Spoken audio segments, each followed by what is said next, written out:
Nanawagan ang ilang mamabata sa publiko na maging mapagmatsyag laban sa fake news. Ang panawagan ay ginawa ni Congressman Zia Alonto Adyong matapos mabiktima ng deepfake si Pampanga 3rd District Representative Mika Gonzales. Yan ang ulat ni Vel Custodio. Nagpabala si House Committee on Suffrage and Electoral Reforms Chairperson Zia Alonto Adyong na maaaring mas dumami pa ang mga deepfakes, trolls at fake news o disinformation habang isinasagawa ng House of Representatives ang mga proceedings ng impeachment complaints laban kay Vice President Sara Duterte. Alam naman natin ang AI technology, may mga deepfakes na lumalabas na ngayon, no? So, ang sa akin lang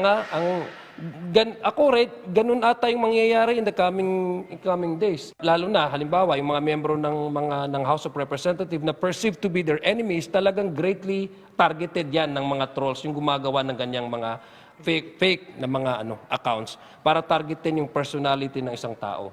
Una nang nabiktima ng deepfake si Pampanga 3rd District Representative Mika Gonzales. Agad naman niyang pinabulaanan ang authenticity ng umano'y deepfake na video na kumakalat sa social media. Binibiro ko na lang din yung mga kasamahan ko. Sabi ko, sige na lang, at least nakakatulong din tayo dun sa mga walang trabaho.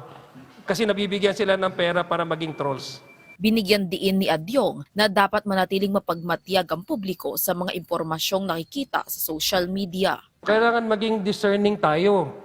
Maging mas masusi ang ating pag-appreciate sa ating mga nakikita online. Kasi karamihan po diyan ay hindi tama at hindi totoo. Matatandaan parehong nakakuha ng 54 na botong pabor, isang hindi pabor at 0 ang nag-abstain sa sufficiency in substance ng 2 impeachment complaint laban sa Vice Presidente noong nakaraang linggo. Kaya naman tuloy ang proseso ng impeachment na pangalawang Pangulo sa Kongreso. Vel Custodio para sa Pambansang TV sa Bagong Pilipinas.